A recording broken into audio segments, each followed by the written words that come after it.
Hello नमस्कार। तपाईँ आफ्नो मोबाइलको प्ले स्टोरमा जानुहोस् र प्ले स्टोरमा गएर तपाईँले सर्च बटनमा जानुहोस् र सर्च बटनमा गएर अनि EXPEDIA लेखेर चाहिँ सर्च गर्नुहोस् र त्यसपछि यसलाई इन्स्टल गर्नुहोस् र इन्स्टल गरिसकेपछि यसलाई अब ओपन गर्नुहोस्।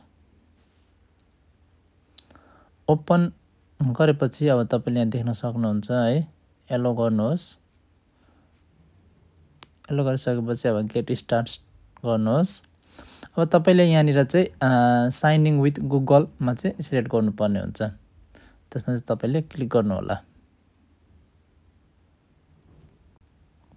क्लिक गरिसकेपछि अब यसलाई कन्टिन्यू गर्नुहोस्।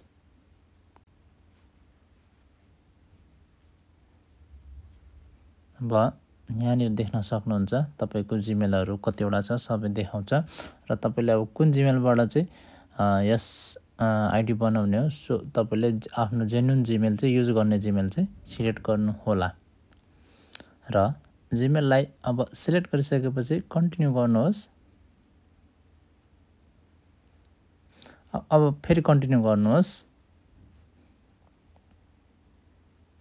फेरि कन्टिन्यू गर्नुहोस्। अब तपाईँले यहाँनिर एलो नोटिफिकेसन गरे पनि हुन्छ, नट नाउ गरे पनि हुन्छ।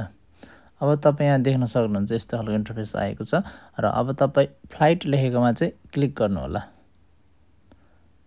अब यहाँनिर फ्लाइट लेखेकोमा क्लिक गरिसकेपछि यहाँ देख्न सक्नुहुन्छ यो सुरुको छ नि राउन्ड ट्रिप भनेर देखाएको छ। यो वान वे ट्रिप भयो, वान वे जाने मात्रै। राउन्ड ट्रिप भनेर त आउने जाने दुइटै भयो। यो मल्टिपल सिटी यो काम छैन, वान वे कि राउन्ड ट्रिप। अब हामीलाई चाहिएको राउन्ड ट्रिप, जानु पनि छ आउनु पनि छ। अब यहाँनिर तपाईँले एयरपोर्ट सिटी सर्च गर्नुहोला।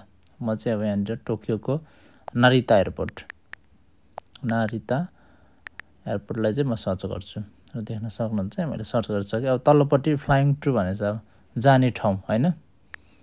फ्लाइङ टु कहाँ जाने? Tribhuvan international airport Kathmandu. यहाँनिर त्रिभुवन लेखेँ, आयो यहाँनिर काठमाडौँ, मैले सिलेक्ट गरेँ। अब तल्लोपट्टि सिलेक्ट द डेट भनेको छ है। अब यहाँ तपाईँले डेट सिलेक्ट गर्नुपर्ने हुन्छ है।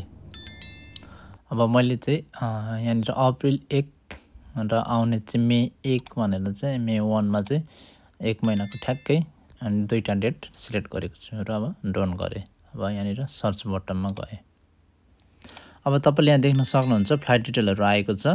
अब फ्लाइट डिटेल हेर्नको लागि हामीले यहाँ फ्लाइट डिटेलमै क्लिक गर्नुपर्ने हुन्छ र यहाँनिर तपाईँले सम्पूर्ण डिटेलहरू चाहिँ तपाईँले एकदमै मजाले हेर्न सक्नुहुन्छ है। यहाँनिर के कति ट्रान्जिट हुन्छ के हुन्छ भनेर यहाँनिर चाहिँ 6 आवर लेआउट इन हङकङ भनेर ल्याएको छ, 6 घन्टाको ट्रान्जिट रहेछ। र अब तपाईँले यसै गरी यहाँनिर तल हेर्न सक्नुहुन्छ सस्तोहरू है। अब हामी अर्को डिटेल हेरौँ। एयर चाइना टोकियो नारिताबाट अनि साङ्घाई दिएछ। अनि साङ्घाईबाट यता साङ्घाईमा 3.5 घन्टा ट्रान्जिट रहेको छ र साङ्घाईदेखि फेरि हामी छेन्दुमा जानुपर्ने रहेछ। छेन्दुमा गएर त्यहाँनिर कति ट्रान्जिट छ भने यहाँ देख्न सक्नुहुन्छ। छेन्दुमा तपाईँको 8 घन्टा 35 मिनट ट्रान्जिट रहेछ र त्यस पछाडि काठमाडौँ त्रिभुवन एयरपोर्ट रहेको छ र तपाईँले यसरी चाहिँ सम्पूर्ण डिटेलहरू हेर्न सक्नुहुन्छ। र यसरी नै तपाईँले चाहिँ विभिन्न एयरलाइन्सहरूको चाहिँ डिटेलहरू हेरेर सिलेक्ट गरेर आफूलाई ट्रान्जिट कति ठिक लाग्छ, कुन रेटमा ठिक लाग्छ, त्यसरी चाहिँ तपाईँहरूले सम्पूर्ण डिटेल चाहिँ हेरेर चाहिँ टिकट लिन सक्नुहुन्छ है त। अब एउटा थाई एयरलाइनको म हेर्छु है। म पहिला थाई एयरलाइन्सबाट गएको थिएँ। यसको डिटेलहरू 1,23,000 को र यहाँनिर टोकियो ब्याङ्कक ट्रान्जिट 17 घन्टा 45 मिनट रहेको छ भने ब्याङ्ककबाट सिधै काठमाडौँ रहेको छ भनेपछि यसको ट्रान्जिट अलिकति धेर भयो। योभन्दा ट्रान्जिटहरू हेरेर होइन सकेसम्म छोटो ट्रान्जिट नै रोज्नु होला। र सबैभन्दा बेस्ट चाहिँ अब अहिले हामीलाई यो क्याथी पेसिफिक यो हैन टोकियो हङकङ अनि हङकङ टु काठमाडौँ यो नै बेस्ट रहेको छ चिप एन्ड बेस्ट। र अब यो टिकट लिनको लागि चाहिँ तपाईँले यहाँ सी फेयर छ, सी फेयरमा सेलेक्ट गरेपछि यहाँ देख्न सक्नुहुन्छ है यहाँनिर चाहिँ डिटेलहरू रहेको छ। के डिटेलहरू रहेको छ भनेपछि सिट चोइस गर्न सक्नुहुन्न भनेको छ। ह्यान्ड क्यारी 7 केजीसम्म र लगेज चाहिँ तपाईँले 30 केजीसम्म लान सक्नुहुन्छ भन्ने छ। र यहाँनिर चेन्ज फी यदि टिकट चेन्ज गर्नु पर्यो भने चाहिँ 30,000सम्म भनेको छ। र अब यसलाई सेलेक्ट गरेपछि लास्टमा चेकआउट गरेपछि अब यहाँ देख्न सक्नुहुन्छ यहाँनिर सिक्युर बुकिङ आएको छ। यहाँबाट चाहिँ तपाईँले फाइनल्ली टिकट चाहिँ बुकिङ गर्न सक्नुहुन्छ। र कसरी बुकिङ गर्ने भन्ने बारेमा चाहिँ म तपाईँलाई देखाउने छु। म चाहिँ पहिला 2 महिना अगाडि नेपाल गएर आएको थिएँ यही एपबाट टिकट काटेर। र मैले कसरी चाहिँ टिकटहरू काटेर बुक गर्ने थिएँ यहाँ तपाईँले सम्पूर्ण डिटेलहरू देखाउने छु। कृपया भिडियो अन्तिमसम्म हेर्नुहोला। र अब तपाईँले यहाँनिर आफ्नो डिटेलहरू चाहिँ यहाँनिर फिलअप गर्नुपर्ने हुन्छ। र सरनेम लास्ट नेम भनेको छ तपाईँको आफ्नो लास्ट नेम लेख्नुहोस्, थर्ड लेख्नुहोस् र गिभन नेम फर्स्ट नेममा तपाईँको आफ्नो नाम लेख्नुहोस्। कन्ट्री कोड भनेको छ आफ्नो कन्ट्री कोड टाइप गर्नुहोला। त्यसपछि तपाईँले आफ्नो फोन नम्बर तल टाइप गर्नुहोस् र तल पासपोर्ट भनेको छ पासपोर्ट तपाईँको कुन देशको सो देश हैन अब नेपाल हो नेपाल लेख्नुहोस्। त्यसपछि तपाईँको पासपोर्टमा भएको डेट अफ बर्थ चाहिँ तपाईँले यहाँनिर चाहिँ टाइप गर्नुपर्ने हुन्छ। र टाइप गरिसकेपछि र अलिकति तल मोर अप्सन देख्न सक्नुहुन्छ। यहाँ चाहिँ तपाईँले त्यस्तो भर्नुपर्ने हाम्रो त्यस्तो केही नै छैन, यो त्यतिकै छोडिदिँदा पनि हुन्छ है। अब तपाईँले यहाँनिर देख्न सक्नुहुन्छ नेम अन कार्ड भनेको छ है तपाईँको डेबिट कार्डमा भएको नाम चाहिँ यहाँनिर तपाईँले टाइप गर्नुपर्ने हुन्छ अथवा क्रेडिट कार्डमा भएको नाम चाहिँ। र टाइप गरिसकेपछि तल चाहिँ तपाईँले डेबिट कार्ड नम्बर चाहिँ लगाउनु पर्ने हुन्छ। र डेबिट कार्ड नम्बर लगाइसकेपछि तपाईँले डेबिट कार्डको एक्सपायर डेट कहिलेसम्म छ त्यो सिलेक्ट गर्नु होला। र डेट चाहिँ सिलेक्ट गरिसकेपछि यो कार्डको पछाडि 3वटा नम्बर रहेको हुन्छ, नम्बरको छेउमा सो कोड चाहिँ तपाईँले त्यो नम्बर चाहिँ 3टा नम्बर चाहिँ टाइप गर्नुपर्ने हुन्छ। र टाइप गरिसकेपछि अब तपाईँले बुकिङ कम्प्लिट गर्नु होला।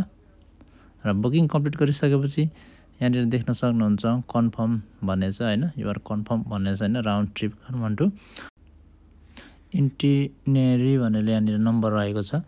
यो नम्बर चाहिँ एकदम इम्पोर्टेन्ट रहेको छ। यही नम्बरको आधारमा तपाईँको टिकट चाहिँ हेर्नेछ। र अब तपाईँले को टिकट चाहिँ कन्फर्म भइसकेको छ। अब यहाँनिर देख्न सक्नुहुन्छ है तपाईँको चाहिँ अब टिकट कन्फर्म भइसकेको छ। कन्फर्म भइसकेपछि तपाईँको मोबाइल नम्बरमा एउटा मेसेज आउनेछ। त्यसमा चाहिँ तपाईँले एउटा पासपोर्ट नम्बर दिएको हुन्छ जुन चाहिँ तपाईँले आफ्नो यो जुन रहेको छ नि यो एप ओपन गर्दाखेरि चाहिँ तपाईँले सुरुमा एप ओपन गर्दाखेरि तपाईँले जिमेल लगाएर एप ओपन गर्नुभएको थियो तर तपाईँलाई पासवर्ड मागिएको थिएन। अब चाहिँ तपाईँले त्यो पासपोर्ट तपाईँको इमेल आइडी हालेर त्यहाँनिर मेसेजमा आएको पासपोर्ट लगाएर चाहिँ तपाईँले चाहिँ यस एपलाई चाहिँ ओपन गर्न सक्नुहुन्छ। र तपाईँको जुन त्यो इन्टिनेरी त्यो नम्बर जुन रहेको छ नि त्यो चाहिँ तपाईँले त्यहाँ लगाएर कन्फर्म पनि गर्न चेक पनि गर्न सक्नुहुन्छ। र यति तपाईँको कम्प्लिट भइसकेपछि तपाईँको इमेलमा पनि फोन नम्बरमा पनि मेसेज आएको हुनुपर्छ। र तपाईँको सम्पूर्ण प्रक्रियाहरू सकिसकेपछि तपाईँले आफ्नो यो एक्सपेडिया एपलाई चाहिँ ओपन गरिसकेपछि यसरी डिटेलहरू चाहिँ तपाईँले आफ्नो थप डिटेलहरू पनि यसमा चाहिँ थप्न सक्नुहुन्छ। र त्यसको लागि तपाईँले चाहिँ यस एपलाई ओपन गरिसकेपछि यो दाहिना साइडको एकाउन्ट लेखेकोमा चाहिँ मान्छेको टाउमा क्लिक गर्नु होला। त्यसपछि तपाईँले यहाँनिर प्रोफाइल रहेको छ आफ्नो प्रोफाइल क्लिक गर्नुहोस् र बेसिक इन्फर्मेसन रहेछ र यसलाई एडिट गरेर आफ्नो नाम थर ठेगाना नाम र आफ्नो बर्थ अपडेट पनि यहाँ एड गर्न सक्नुहुन्छ। र यति भइसकेपछि तल कन्ट्याक्ट रहेछ यसमा चाहिँ इमेलहरू पनि तपाईँले प्रोभाइड गर्न सक्नुहुन्छ मोबाइल नम्बर साथै। र मनी गइसकेपछि ट्राभल डकुमेन्ट रहेको छ ट्राभल डकुमेन्टमा क्लिक त्यहाँ पनि तपाईँले अलिकति थप गर्न सक्नुहुन्छ। त्यहाँ क्लिक गरिसकेपछि यहाँनिर कन्ट्री रहेको छ नेपाल अनि पासपोर्ट हैन यात्रा गर्दा पासपोर्ट चाहिन्छ अनिवार्य। अनि एक्सपाइरेसन डेट भनेको छ तपाईँको पासपोर्टको म्याद सकिने मिति यहाँनिर तपाईँले हैन कति साल हो कुन महिना कति सकिन्छ त्यो तपाईँले एड गर्न सक्नुहुन्छ र सेभ गर्न सक्नुहुन्छ। र यति टाइप गरेर तपाईँले सेभ गरिसकेपछि तपाईँको यसमा चाहिँ थप इन्फर्मेसन चाहिँ तपाईँको एड भएको छ र यसले पनि अलिकति चाहिँ हेल्पफुल चाहिँ हुन्छ र यो गर्न त्यस्तो नेसेसरी त छैन तर पनि गर्दाखेरि राम्रो। र आफूले बुक गरेको फ्ल्याटलाई ओपन गरेर माथि 3वटा टिकमा क्लिक गरेर चाहिँ यसलाई चाहिँ भ्यू एज ए पिडिएफमा चाहिँ क्लिक गर्नुहोस् र क्लिक गरिसकेपछि अटोमेटिकल्ली चाहिँ पिडिएफ चाहिँ यसरी सेभ हुन्छ र कतिको नहुनेले चाहिँ यसरी चाहिँ कपी गरेर चाहिँ पिडिएफलाई कपी गरेर चाहिँ यता फाइलमा गएर चाहिँ तपाईले आफ्नो फाइललाई ओपन गरेर चाहिँ कपी पेस्ट गर्न सक्नुहुन्छ भने चाहिँ डाउनलोडमा आएको हेर यहाँ देख्न सक्नुहुन्छ। म चाहिँ अब छैन मेरोमा यहाँ सेभ भएको, त्यही भएर म यहाँ पेस्ट गर्दैछु।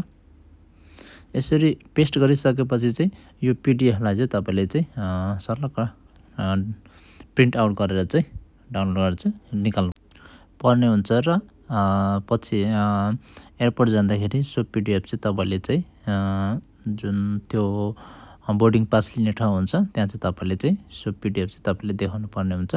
धेरै देखाउनु पर्दैन, अगाडिको यो एक पाना नै देखायो भने काफी हुन्छ।